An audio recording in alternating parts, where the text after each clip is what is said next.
आज आपण या व्हिडिओमध्ये सुंदर अशी बॅग बघणार आहोत। यासाठी मी ते फोम आणि अस्तर वापरून क्विल्टिंग करून घेतलेलं आहे। तर याचा साईज आहे 21 बाय 12 इंचाचा हा एक पीस आहे। त्यानंतर आपण यावर एक सुंदर असं एक छोटंसं पॉकेट तयार करून घेणार आहोत या कपड्याचं। आणि त्यानंतर मी साईडला असे शिवून घेतलं।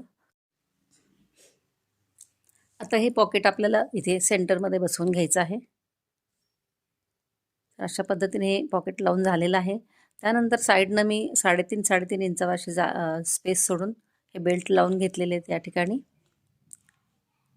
त्यानंतर आपल्याला झिपचे 2 भाग केले आणि एक भाग ह्याच्यावर लावून घेतला मी। त्यानंतर असं त्यावर दाबटीप घेतलेली आहे।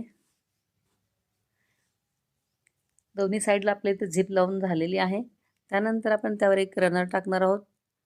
ते रनर बसवून घेतलं या ठिकाणी। नंतर आपल्याला हा कपडा उलटवून घेतला आणि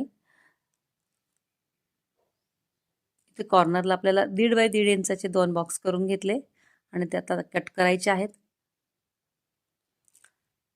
कटिंग करून झाल्यानंतर आपल्याला साईडच्या दोन्ही बाजू शिवून घ्यायच्या आहेत।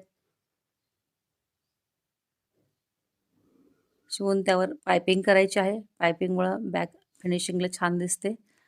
त्यानंतर आपल्याला साईडचे खालचे जे कॉर्नर आहेत ते अशा पद्धतीने व्यवस्थित पकडून शिवून घ्यायचे आहेत या ठिकाणी।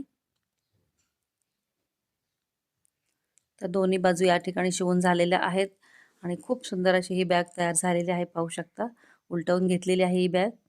आणि त्यानंतर तुम्ही पाहू शकता यामध्ये एक सुंदर असं एक पाकिट तयार आहे आतल्या साईडनं आणि स्पेस चांगला आहे या बॅगला, खूप छान आहे।